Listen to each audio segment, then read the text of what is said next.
Magandang umaga, ma'am, at magandang umaga sa inyo mga tagapakinig. Good morning, po. General. Magandang umaga po. Good morning, sir. Yes, sir. Salamat po for being on the show. Alam po namin marami kayong ginagawa ngayong araw. Unahin po muna natin ito, sir. Kailan niyo po unang nalaman na magkakaroon nga po ng arrest order para po sa dating Pangulong Rodrigo Duterte? Well, yung kung sabing nalaman na mayroong warrant, we planned for it quite mga ilang araw na dahil yun nga, lumalabas na nga sa media outlets na forthcoming ang warrant. So, ayaw naman naming mabulaga, naghanda na kami. Pero like, yung pong order po para talagang sa kanyang pag-aresto, nun din po bang araw na iyon? O beforehand pa? Kung Nakapag-usap ang sinasabi niyo yung existence ng warrant, Yes, a couple of days before, alam na naming may warrant. Tapos, hinintay na lang namin yung request ng Interpol for assistance. So, na lumabas ang request na yon around mga 3 o'clock ng madaling araw ng pagdating niya. Opo. Nangyari nga po yung pag-aresto noong March 11 at may mga alegasyon na hindi daw po sinunod ng mga otoridad yung tamang protocol sa pagkaka-aresto dito po sa dating Pangulo. Ano pong masasabi niyo ukol dito? Well, everything was done in accordance with the law. Alin ba ang sinasabi ng provision na hindi namin nasunod? Po siguro po, General, kung mamarapatin po ninyo kasi nga ang daming fake news ngayon, di ba? Kung ano-anong version. Pwede ba ho, can you guide us through? Opo, nung di ba ho, sakay po ng Cathay Pacific flight ang dating Pangulo, pwede ho ba natin malaman lang yung pong timeline nito? Dumating siya, paano po kayo nakapasok doon sa eroplano, and then yung inyong napakita niyo ho ba daw yung arrest warrant na ito, kasi may claim ang mga abogado niya na wala kayong dalang warrant. Pwede ho ba namin malaman po yung pangyayaring yun, please? Well, unang-una, hindi ho kami pumasok sa aeroplano dahil alam natin international flight yon at international airline yon. Hindi ka pwede pumasok doon ng hindi ka pinapayagan ng pilot in command.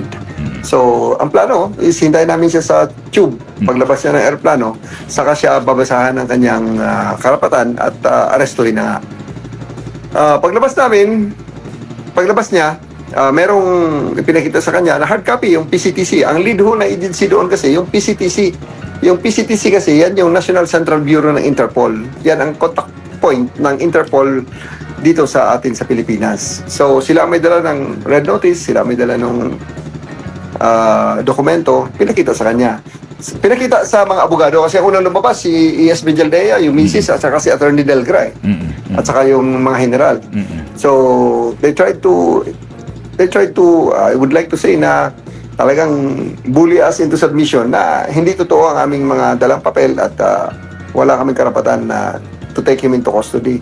Pero eventually nga, lahat ng kanilang mga hiningi, hanggang sa usapan nga lang, napakasimple na admitted naman ni Attorney Villaldea na hindi ma-issue ang red notice ng Interpol kung walang warrant.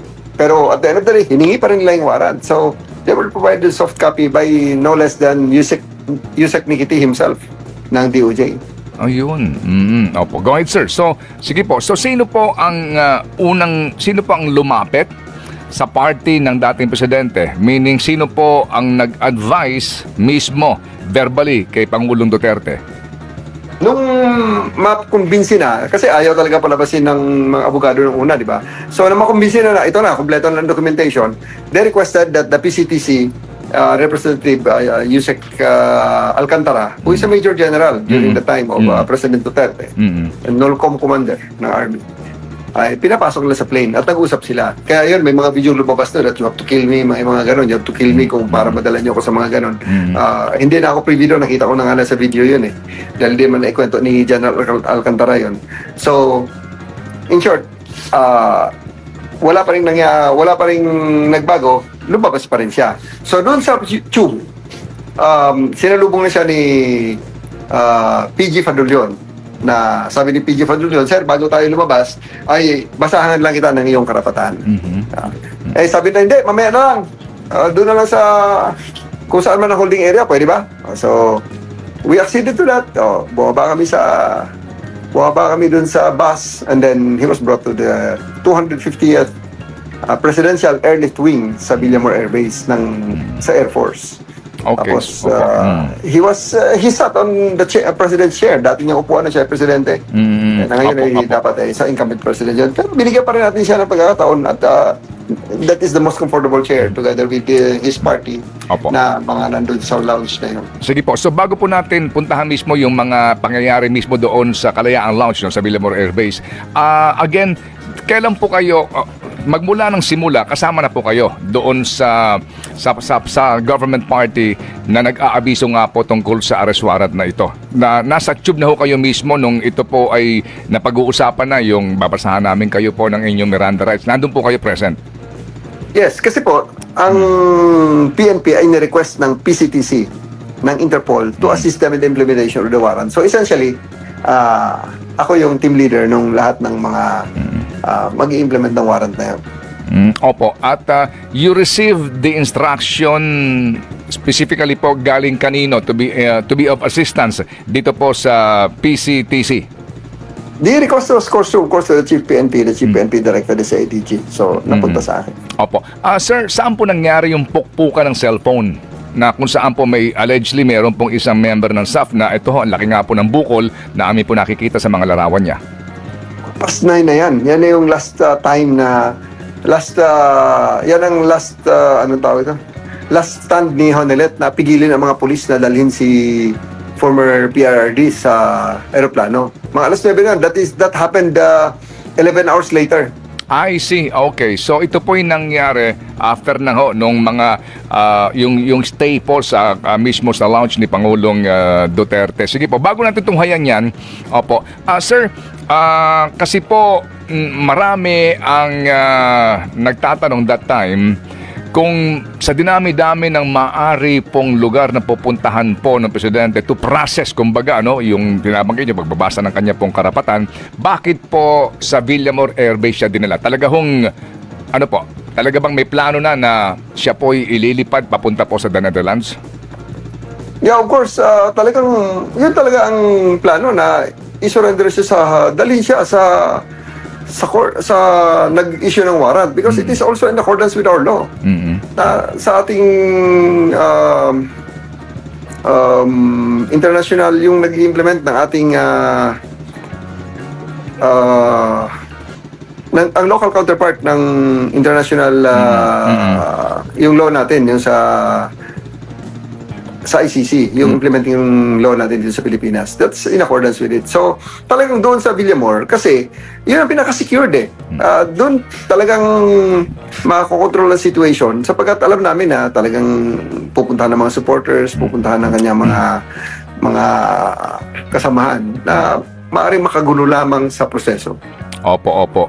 And magmula pa lang po nung madaling araw, sabi nga ng ng gobyerno, madaling araw pa lang po nakatanggap na nga ng email at notice nga na ito na yung warrant na inilabas na confirmed na po ito. Madaling araw pa lang bago po dumating ang eroplano ng Presidente Duterte, talagang ito na po ang inyo pong kumbaga hakbang o plano na from the tube dyan sa NAIA, dadalhin siya through a van papunta ng Villamor and then maghihintay na lang ng kanya pong lipad papunta po sa The Netherlands. All along, yan po talagang plano.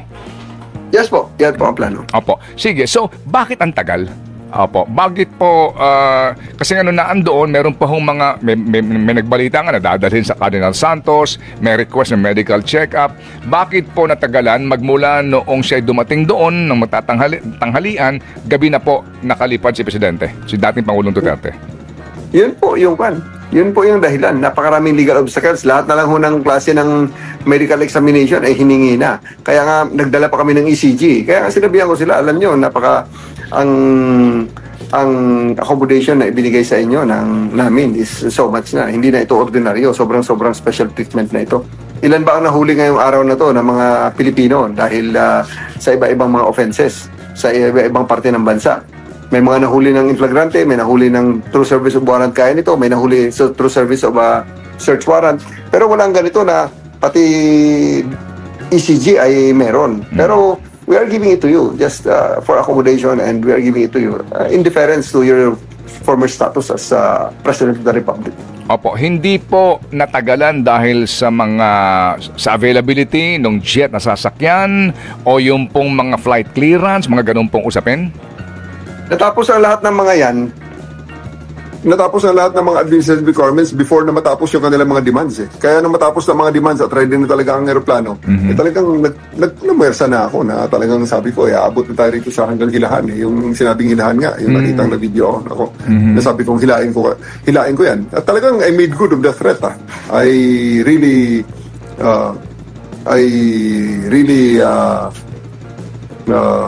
arrested ES Vijaldea. Yon, opo. Doon na po tayo tutunghay ngayon. Ito pong video nga na kumakalat at sinasabi nga na hihilahin ko yan. Can you elaborate, sir?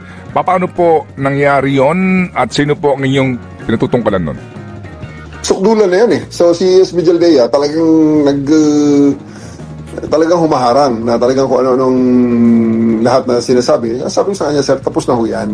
Wala na ho tayong pag-uusapan dito at kanina pa tayo alas 8 kasi sila na mismo humingi nun na hanggang alas 8 kasi 7:30 gusto ko siya isakay. So sabi niya 30 minutes, so naging 8 o'clock. Ano pong hinihingi doon sa alas 8, sir? Ano pong hinihingi nila doon sa timetable na extension. Kasi nagpumilit ako na 7 o'clock, sabi ko sakay na tayo sa aeroplano at alis na tayo. Give us 30 minutes. 30 minutes, 8 o'clock. Bakit daw humihingi ng extension po? Para sa saan? He wants to confer with these people daw. Okay. Hindi po naghihintay ng TRO? Parang ganon?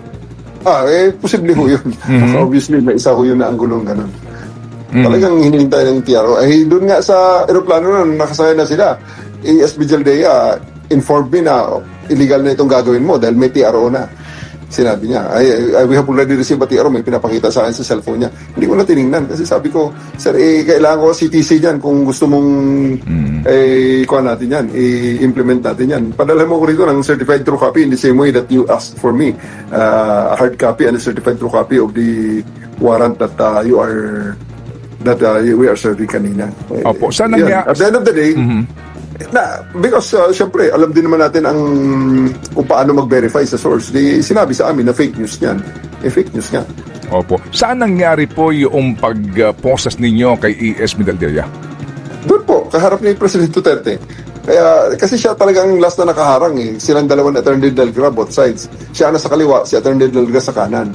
So, sabi ko, pag hindi ka umalis yan, arestuhin kita. Diner niya ako. Binasahan ko siya ng karapatan niya at pinusasan ko siya. Opo. At yung pong pagposa sa kanya, hanggang kailan po nangyari yon? Saan po tinanggal yung posas? Ang partiho ng... So, pinosas ko siya. Isa nga lang kasi ang posas ko. Dinala ko siya sa bus. Tinanggal ko ang posas. Sabi ko, sir, sandali, pahiram muli yan at gagamitin natin yan sa sunod na arestuhin ko doon. Isa-isahin ko talaga kayo paakyat dito ng bus kung kinakailangan. So, pagbalik ko doon sa Attorney Delgra, umalis na dahil sinabi ko sa kanya, isusunod ko siya. Then after that, in fairness kay President Duterte, sumama na siya. Sabi niya, sige, sama na ako. Pinaalala ko na siya sa kanyang mga bodyguards. Sumakay na siya sa bus. Opo, bus para nga doon na sa aeroplano, no? Yes po. Opo. Saan nangyari nga po yung parte na ng pukpukan po ng cellphone? Yun, yung last na yun. Kasama, shortly before ko pinusasan si ES Vijaldea, yun nangyari yun. Kasi magulo eh. Pinaalis ko na yung one eh. Kasi ang unang nagbabantay kay President Duterte, yung si Hanelet at saka yung anak niya. So, nang matanggal yun, nagkapukpukan, napilitan talaga silang ma-separate. Ang kasunod naman na challenge na alisin, itong dalawang abogado. So, ako na ang puwapel doon na tanga din talaga yung abogado. Opo. Meron ho bang specific instruction sino ang maaaring makasama ng dating Pangulo sa loob ng eroplano all the way papunta po sa the Netherlands? Ibinigay ko po sa kanya yung option na yun, na mamili siya ng kanyang kasama dahil 4 nga lang ang pwedeng ibigay sa kanya dahil limitado nga ang seating capacity ng jet. Long haul flight yun, hindi pwedeng punuin at marami pa silang mga gamit na dala. Pati yung kanyang oxygen concentrator, pinaakyat ko kasi sa eroplano. Kaya para siguradong mayroon siyang magamit, hindi siya maubusan ng oxygen. So, ano po ang sabi po ng dating Pangulo? Sino po ang kanyang gustong isama at totoo ba ho na ang gobyerno ay nagsabi na maaring sumama ka, Miss Hanelet? Yes, original talaga, nakasulat. Yun nga ang isa sa last na cause ng delay. dahil wala silang sinabi kung sino. So ako namili, isang nurse, obviously, kailangan yon. Si Romy, yung PSG na talagang yun lang humahawak sa kanya dahil yun ang instruction ko sa mga pulis ko. Huwag niyong hawakan as much as possible si former PRRD kasi hindi natin alam ang current status yan. Kaya kinausap ko yung PSG na talagang laging umaalalay sa kanya na ikaw nakakaalam yan, sumama ka. Pagkatapos ng isa, ibinigay namin kay Hanelet. Kaya lang, unfortunately, for whatever reason, she declined. So, ibinigay namin kay AS Medialdea. The problem with that is that ang naiprint na namin nga si Hanelet sa manifesto. Kaya nung mag-roll call ang piloto, nakita niya, teka muna, sandali. Hindi tama, hindi tugma ang pangalan at saka yung mga sakay. So, delay na naman yon, pinalitan ng manifesto. Nilagay ang pangalan ni AS Medialdea, replacement ni Hanelet.